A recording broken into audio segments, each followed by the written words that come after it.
absent father's rifle from war. It's called Rifle. And the coughing fits are first, right? Okay. It was sitting lonely behind a hidden door they found in the closet, wrapped in a blanket like a child.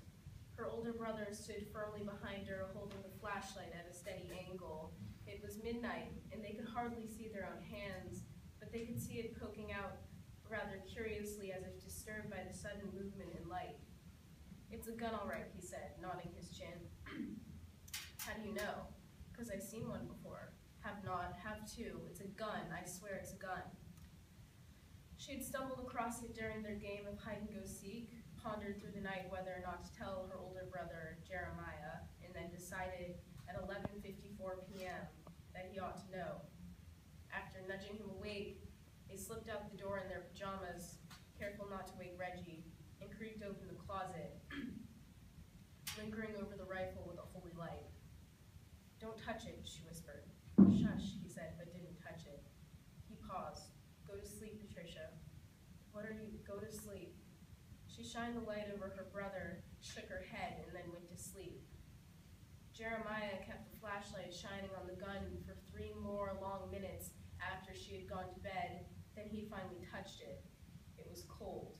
Then he dropped the flashlight, and it was in his hands, his elbows bent around the metal frame, his small fingers creeping playfully around the trigger, a brittled, unnatural smile between his cheeks.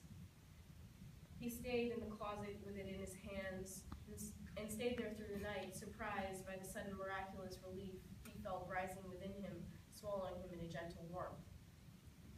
My next excerpt is still in revising process, so I don't have a title yet, but I hope you enjoy it anyways. We were sitting and looking out the window and talking about school next week, and that's when we saw her. This girl, she was really beautiful. She had raven hair pulled back behind her ears and pale skin, even in the heat. She looked about my age, maybe a year older, and was holding this pink video camera. Tony got all hyper really fast, sort of elbowing me in the ribs, telling me to put her in her place, but I was curious. I calmed Tony down and climbed down the treehouse to meet this girl. You know, I remember now, she was wearing a trench coat. I swear to God, a trench coat in the middle of summer. I thought she must have been crazy, but I was a curious kid, like I said, so I went over to her. "What are you filming us for?" I asked, and even though I'm sure she saw me climb down the ladder, she looked up like she was surprised to see us. Tony folded his arms and squinted his droopy eyes. "Me? Yeah, you're filming us. What are you filming us for?" "Oh, I wasn't filming you." "Oh yeah?" Tony said. Then he spit on the ground. He did that a lot.